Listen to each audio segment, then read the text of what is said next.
Dendam seorang istri yang tak tersampaikan. Di sebuah desa di lereng Gunung Gombel, hidup sepasang suami istri yang telah lama menikah, tapi belum juga dikaruniai anak. Sang istri dikenal baik dan penyayang, sementara sang suami perlahan berubah menjadi kasar dan tak setia. Mereka selalu bertengkar, karena suami merasa istrinya tidak bisa memberikan keturunan.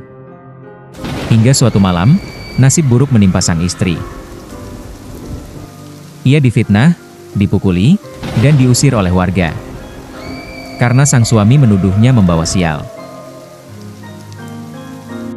Tak kuat menahan malu, perempuan itu berlari ke hutan di bawah Gunung Gombel. Ia berlari menaiki lereng Gunung Gombel. Dengan langkah tergesa-gesa dan tubuhnya yang gemetaran. Dan tak pernah kembali. Beberapa hari kemudian, warga menemukan mayat sang istri tergantung di pohon besar. Tapi wajahnya masih tampak tenang, seolah tertidur. Sejak saat itu, banyak yang percaya arwahnya tak bisa tenang. Ia gentayangan di sekitar desa, membawa dendam terhadap manusia yang menyakitinya.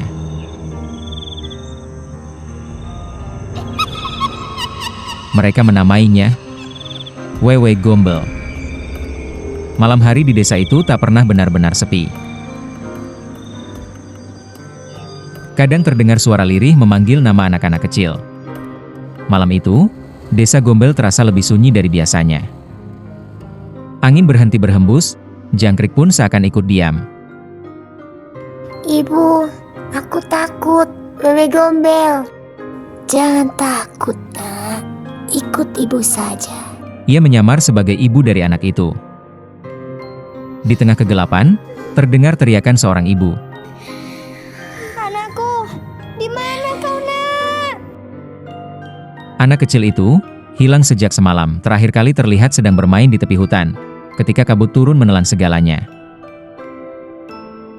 Warga pun berkumpul membawa obor. Mereka berjalan menyusuri jalan tanah yang becek. Langkah kaki mereka berat, seolah bumi pun takut menelan suara. Dari kejauhan, terdengar suara nyanyian halus, suara perempuan. Seperti sedang meninabobokan seseorang. Salah satu warga menoleh. Matanya menangkap sesuatu di antara pepohonan. Siluet seorang wanita berambut panjang, berdiri di balik kabut. Konon, Wewe Gombel tidak menyakiti anak-anak, ia hanya menculik mereka.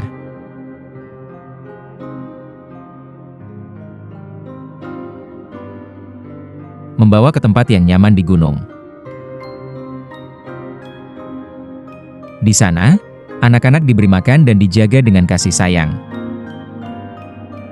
Ia hanya ingin satu hal, rasa menjadi seorang ibu. Tanpa kata, ia menunjuk ke arah dalam hutan. Warga terdiam. Tapi salah satu dari mereka memberanikan diri mengikuti arah itu. Malam itu, warga panik dan mengadakan pencarian. Mereka memanggil nama anak-anak itu, sambil membawa obor dan sesajen. Jika orang tua yang lalai menyesal dan berdoa sungguh-sungguh, biasanya anak itu akan ditemukan keesokan paginya. Tertidur di tepi hutan, tanpa luka sedikit pun.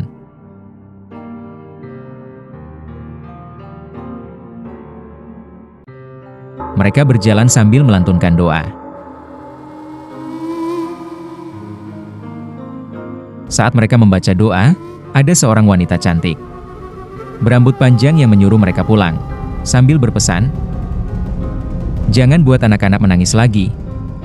Jika tidak, aku akan datang menjemputnya." Pagi itu, kabut masih tebal di lereng Gunung Gombel. Seorang lelaki tua bernama Sarto berjalan perlahan menuju hutan, membawa sabit dan keranjang anyaman di punggungnya. Namun langkahnya terhenti tiba-tiba, saat matanya menangkap sesuatu di bawah pohon besar.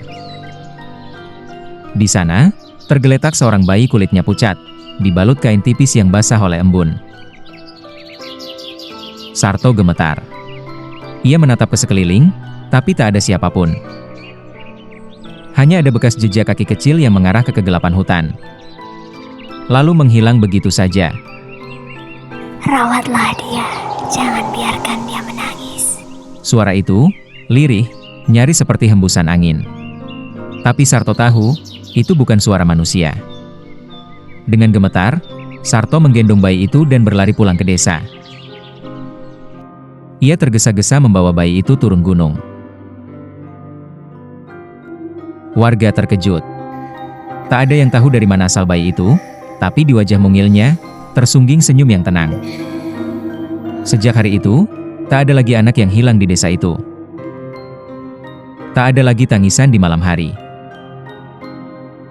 Tak ada suara lembut yang memanggil dari balik hutan. Desa menjadi tenang. Seolah sesuatu yang gelisah akhirnya menemukan kedamaian. Warga percaya, bayi yang ditemukan kakek Sarto bukan bayi biasa. Dialah titipan, penjelmaan cinta seorang ibu yang tak sempat diwujudkan semasa hidup. Dengan ditemukan dan dirawat oleh manusia, keinginan Wewe Gombel untuk menjadi seorang ibu akhirnya terwujud. Arwahnya pun tenang, tak lagi menculik anak-anak, karena kasih sayangnya kini telah tersalurkan.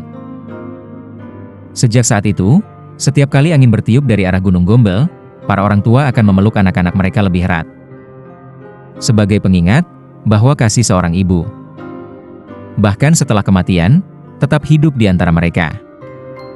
Namun setiap malam menjelang hujan, orang-orang masih sering mendengar nyanyian lembut seorang ibu dari arah Gunung Gombel.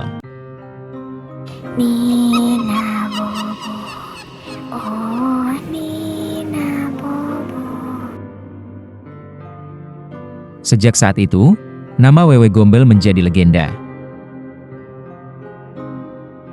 Warga percaya, ia bukan makhluk jahat.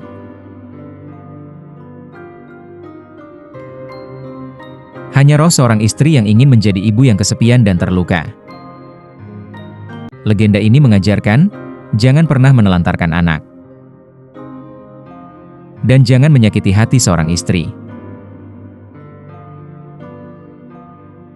Karena keinginan istri untuk menjadi ibu, bahkan setelah kematian, tak pernah benar-benar hilang.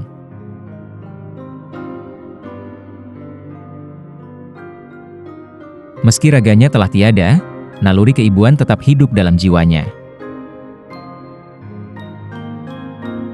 Karena kasih seorang ibu, tak mengenal batas. Bahkan antara dunia dan kematian.